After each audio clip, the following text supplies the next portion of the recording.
Who can tell us what that says? Does anybody know what that says? You have to look at the picture and then look at the... Come on, help me. Exactly. I'm higher than you. I am higher in you. So I'm higher than you. Okay? Let's try another one since you guys are so darn sharp this morning. I need your help. You all see that one? There I am. Good.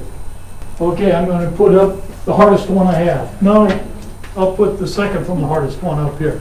Because this is the point I'm going to try to make with you today. I stalled long enough for you to search your mind for what this says. What does it say? Yes, that's exactly what it says. You have decay in your canine. You get it? Okay, here you go. This is a tough one. Who's got it? First of all, we've got to figure out what that guy's name is there. What's his name? Manuel.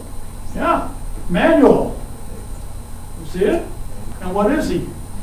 There's got to be someone in here who has the same problem Manuel does. Insecure.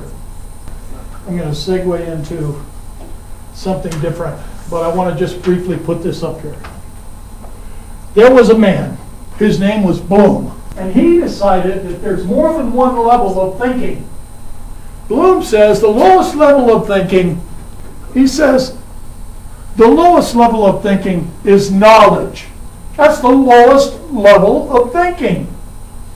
Okay? That's what standardized tests test, is your knowledge. Bloom says there are 5 levels above that. Now, you've got knowledge, then you've got comprehension.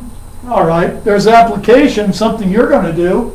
You are operating on the highest levels of thinking. You are going to apply, analyze, synthesis means to put stuff together and come up with something different than all the parts, and evaluate. And after you've done that, you're going to present it to some suits, more than likely. Live from MSU-B. It's you in suits and dressed up, presenting your evaluation, synthesis, and analysis.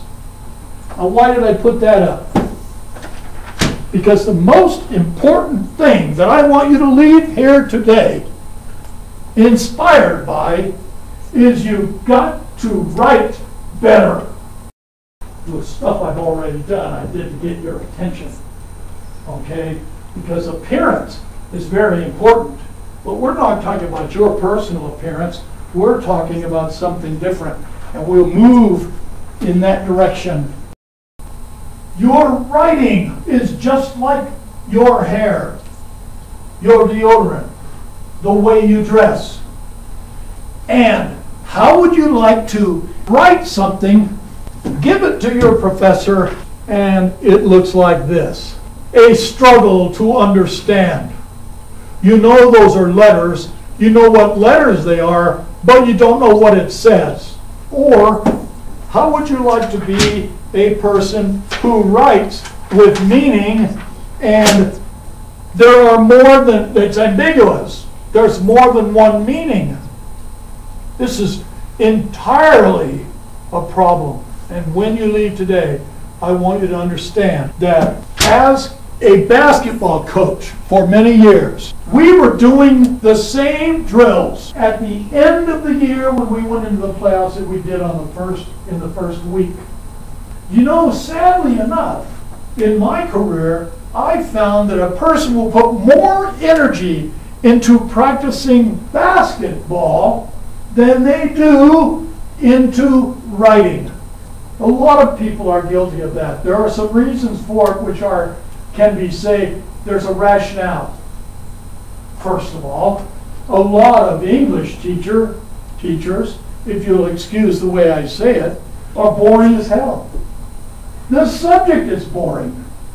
It's a rare English teacher, language writing teacher, who can make writing interesting, correct writing interesting. So what we want to do is we want to have you write correctly.